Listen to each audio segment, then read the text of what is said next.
Hi. I'm fine. How's your day? How's yours? It was stressful. Normal stressful. He said I was going to tell you. So Shebu called me today, and then he was, you remember Shebu now? And then he was talking about, he spent a long time talking about how his year has been. It's not even the middle of the year. 2 people have broken his heart. Anyway, his conclusion was that he doesn't want to get married again. He doesn't want to do anything with any girl again. What he wants is a child. And he was like, would I be willing to do surrogacy for him? I was like, I don't have any problem with it. I will ask my husband. So can we do surrogacy for him? Alright, okay. So I'll tell him that. So, but any other thing apart from that today was really stressful. But thankfully, I can give good news to Shegun and tell him that we're willing to do surrogacy with him. Surrogacy? Yeah, he said yes. To what? Surrogacy. With who? Shegun. When? Now. Alright, that was a demo. My demo. To show listening, listening, communication happens a lot in many relationships, many marriages. Even friendships. And friendships. So well, today, we are going to be talking about listening. We just wanted to say that because communication is a very vital skill in any relationship, and communication is not just I'm talking to you, you're talking to me. It's a lot more than that. I think I read somewhere that communication is not just what is said, it is how it's heard. Yeah. Or what is heard. Mm-hmm. So it's a very special skill that you need in every, it causes fights. Essential, thank you. It's a very essential skill in any relationship. It can start a fire, it can douse is to reduce. Quench.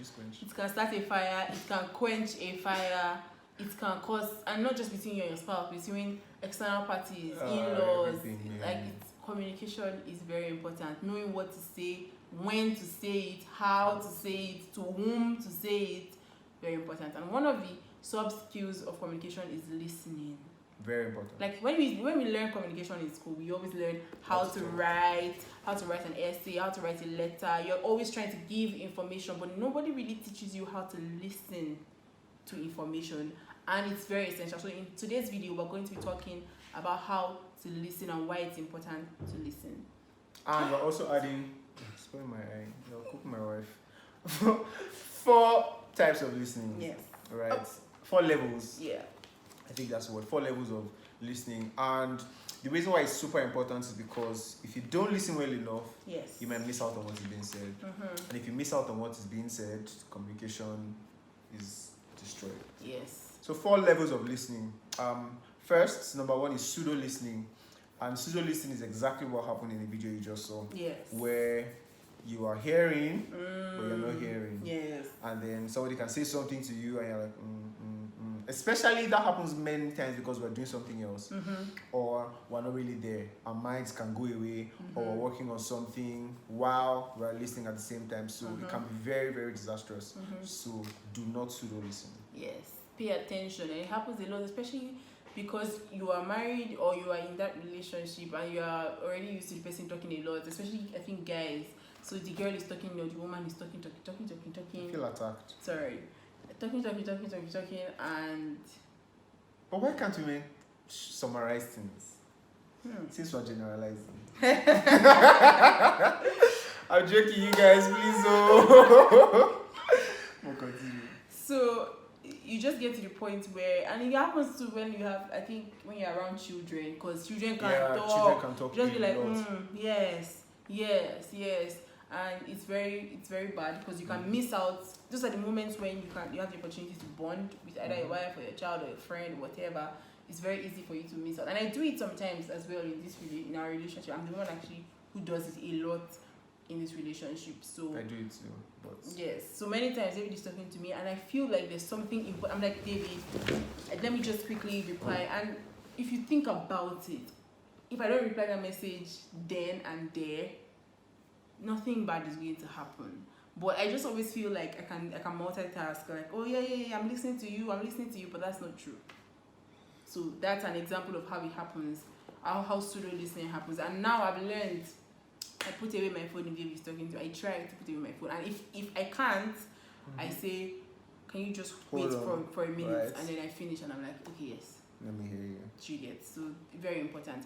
The next kind of listening is selective listening, and this happens, I think, when there's already conflict. An issue. Yes. So selective listening is when you say you're listening to the person, you're hearing what they're saying. In fact, you're really paying. You're really paying attention, but you have an superior motive, and it's to pick out things. You're selecting what you're hearing, and it can be for, I'm selecting this so that so she has said this, I will use it against her when I'm about to reply. And there's a lot of other things that she's saying. Remember, when someone is talking to you, you're not just saying what they're saying, but they're also they're unspoken, they're non-verbal things they're saying as well. And you ought to be aware of all these things. And so somebody can even be saying something that is flawed in argument, but because the person is saying it in a certain way, you know this person, you can say, I know that what you just said, like, you can know that what she said or what he or she said is more than what she said. So selective listening is another type of listening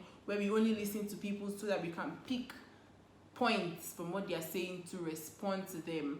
And I think that I've done it a couple of times as well in this relationship. Me too.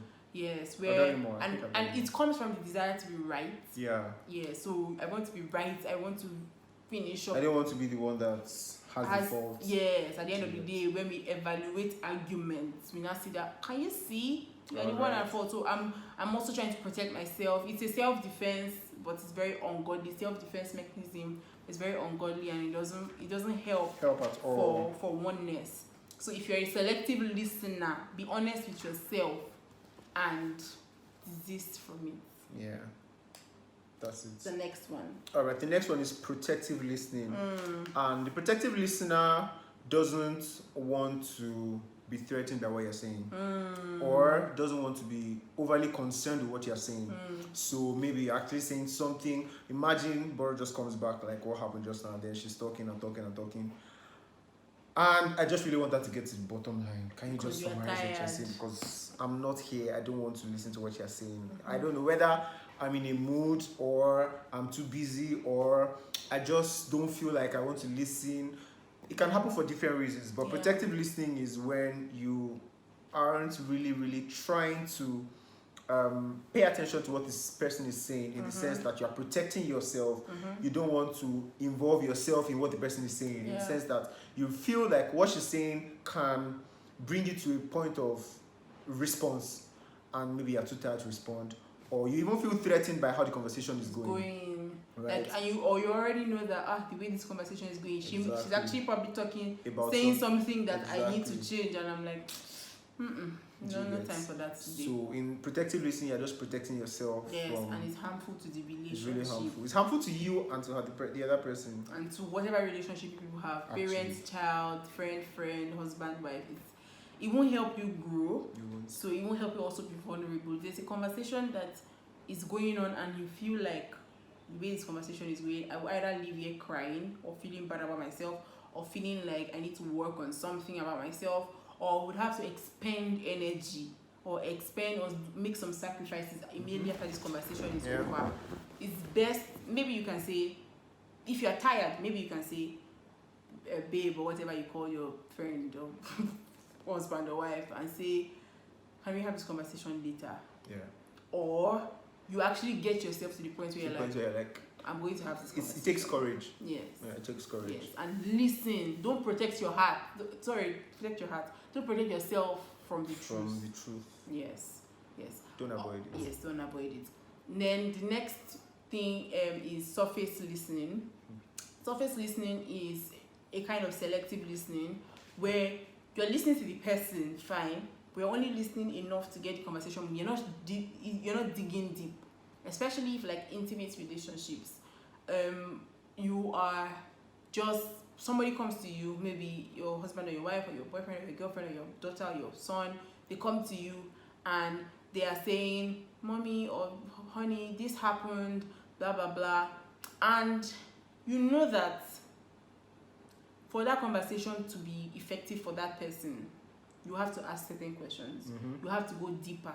You have to say, how does it make you feel?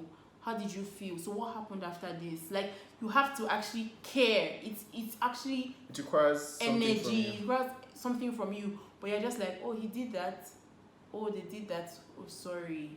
Okay. Are you okay now? Fine. And You're not going deep. you're not going deep. You know that the conversation can still go deep, but you're not going deep. And it's not just that the conversation can go deep. It's that the conversation should go deep, because you need to have that depth in that type of conversation. Yes. But for whatever reason, you just want to keep it on the surface level because you want it to be short or whatever. Let me read one line from the book. It says, good listeners don't spend time in the shallows. They go deep and they really zero. So that's why when you see psychologists, they are listening. They're not doing most of the talking, but when they talk, they're asking questions. They're like, they zero in on what you're saying. Zero in, right? They don't just allow you say, and this person hurts me. So how did you feel? Do you get? Exactly. And I think if you apply that in your relationships, you really have a very healthy relationship. Whatever type of relationship. Yeah, and the person will feel like they can talk to you about anything. You might even help the person come out of hurt or whatever it is. You will know the person more and all of that. So those are 4 types of listening. And in summary, good listening will help you resolve conflict best. Yes. Because when you're able to listen and you pay attention, you are able to find what the problem is. You're able to understand where you're at fault. Even if you're not at fault, you're able to get to the point where you just ease yourself and you pay attention to what the person is saying. It's not as easy as we're saying it, honestly. Yeah. But it needs to be done. Exactly. Right? Because I think the reason why it's not as easy as we're saying it is also because you also want to be heard. Yeah. Especially like if there's a conflict, you're like, I also, all the things you're saying, I have yeah. Like I have my own, do you understand? So, but you have to just, like we said in one of our videos, 100, not 50, especially in marriage. Your ears 100, fetisile To the ground. Yeah, so listen 100%. Even if you have a partner who doesn't like listen to you, try and listen to them. And also try to communicate to them. And I think another video we'll talk about how you then confront people. So for instance, the fact that David does not listen to me when I'm talking doesn't mean that me too, I'm not going to listen to him, because now we're just, it's not competition. Yeah, competition, bad, evil competition. So what I can do instead is listen to him 100%, like we said in the other video, and then confront him about the fact that he does not listen to me. And confront is not a bad word. Yes, confronting someone is not a bad word. So we'll talk about it in another video. Let's just say address. Yes, address so it. that it doesn't sound bad, but like yes, address it with love. The word actually. Yes, confronting or addressing it with love, and yes, so that's it. Thank you guys. Learn something from today's video. Tell us what type of listening you realize that you have.